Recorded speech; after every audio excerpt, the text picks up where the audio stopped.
The late afternoon sun beats down on the cracked earth of a dry Morrison riverbed. The air is still, heavy with dust and the scent of fear.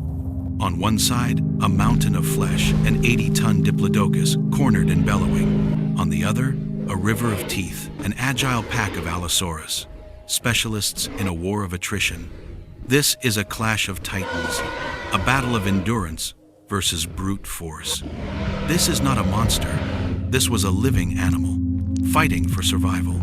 In this dossier, we will move beyond the bones to resurrect its world. This is Allosaurus versus Diplodocus, the living dossier. Let's journey back to a world where the past is reborn.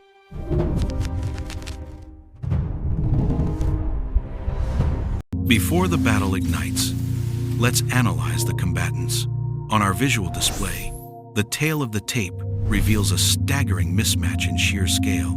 On the left, the challenger, Allosaurus, meaning different lizard. This was the apex predator of the late Jurassic, approximately 150 million years ago. Our 3D model, scaled to the fossil evidence, shows a 2-ton carnivore stretching 30 feet long. It was a bipedal hunter, built for agility and a surprising level of cooperative strategy. On the right, the incumbent, Diplodocus, the double beam. This colossal sauropod was one of the longest animals to ever walk the earth, measuring up to 100 feet and weighing, by our estimates, a fortress-like 80 tons.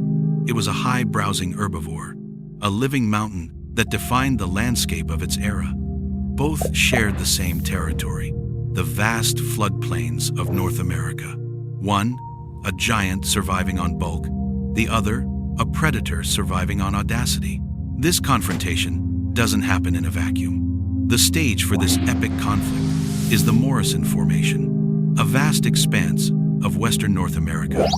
As our environmental simulation recreates the late Jurassic, we see this was not a stable, lush paradise. It was a land of brutal extremes, defined by a dramatic seasonal cycle.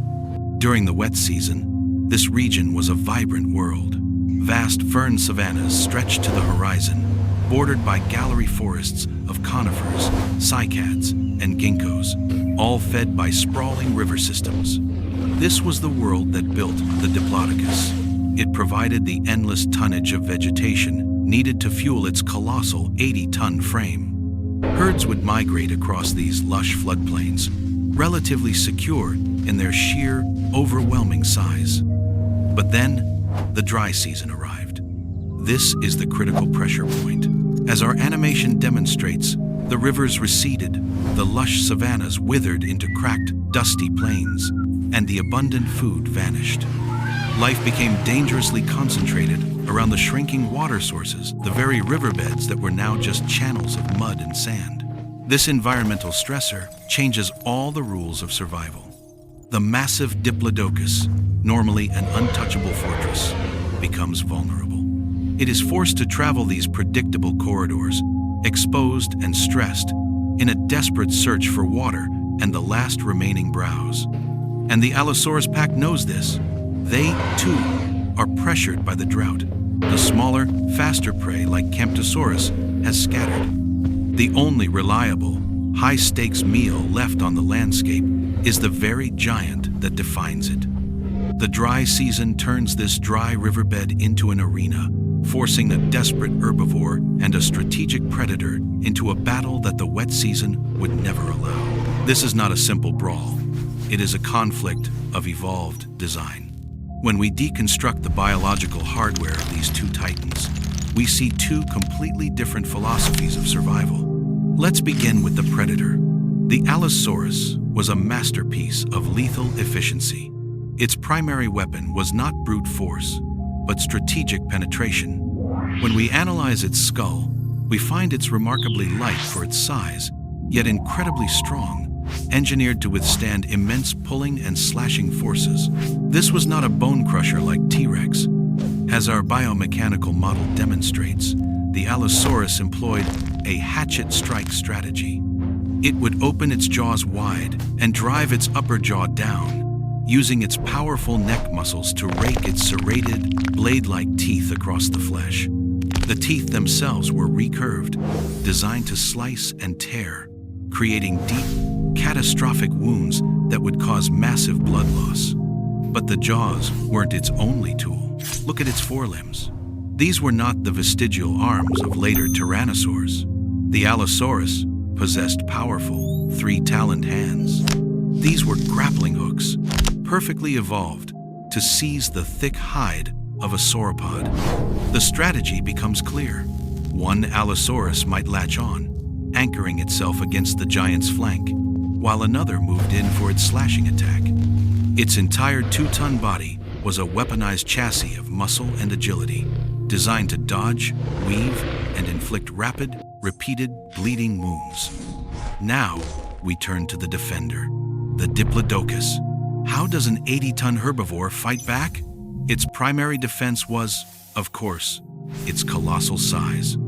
It was a walking mountain, a fortress of flesh and bone that was simply too big to be overpowered. But it was not a passive fortress. Its key offensive weapon was its tail. This was not just a counterbalance. The fossil record shows a tail stretching over 40 feet, composed of more than 80 vertebrae. While the base was thick and muscular, the final section, the whip, was incredibly thin and flexible.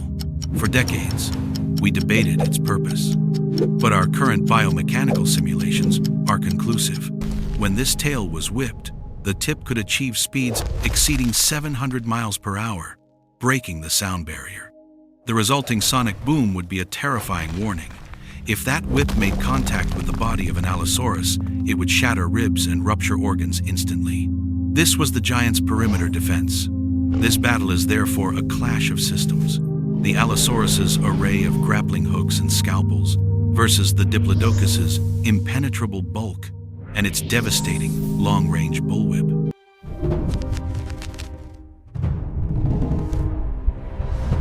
The standoff breaks. The attack is not a chaotic frenzy. It is a calculated, terrifying siege. Our animation reconstructs the most likely strategy based on the biomechanics we've analyzed. The Diplodocus is a fortress, and the Allosaurus pack is the specialized team sent to breach its walls. The giant's first move is its tail. It bellows, a sound that shakes the dry earth and cracks its whip. The sonic boom echoes off the canyon walls, a clear warning. The Allosaurus pack, vast and intelligent, respects this perimeter. They fan out. This is a battle of endurance, and they have the patience for it. We see one member of the pack dart in, a feint toward the head. The massive sauropod swings its 20-foot neck to counter, but its true weapon is already moving. The tail lashes out, a blur of motion. The Allosaurus is already gone, dodging back as the whip cracks where it stood. But this was a distraction. On the opposite flank, two other pack members rush in under the tail's effective range. One lunges, sinking its grappling hook claws into the thick hide of the giant's thigh. It hangs on, bracing itself. The Diplodocus roars, trying to shake it loose, but its attention is now split. This is the opening the pack leader was waiting for. It moves in, rears up, and delivers a devastating hatchet strike to the flank. The serrated teeth tear a long, deep gash.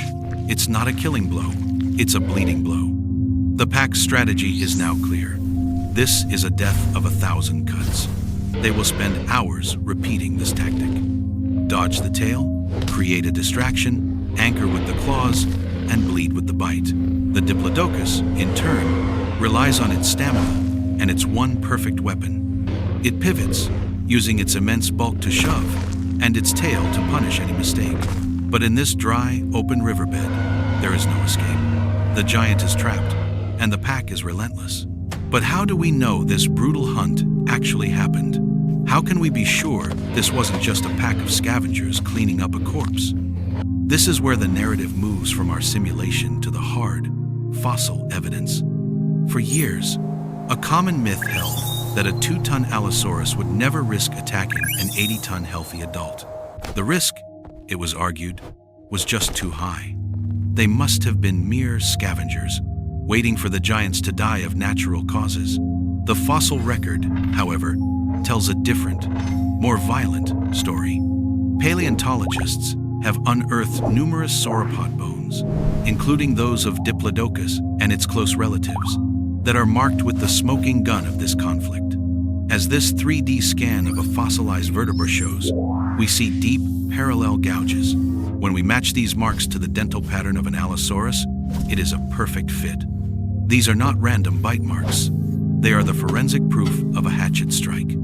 Furthermore, we find these bite marks on bones that show signs of healing. This is the critical piece of the puzzle. A scavenger doesn't bite a living animal that then escapes and heals. This is undeniable proof of predation of a failed hunt. This evidence confirms that Allosaurus was not just a scavenger.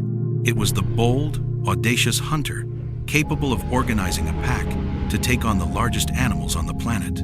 The battle between the Allosaurus pack and the Diplodocus was more than just a hunt.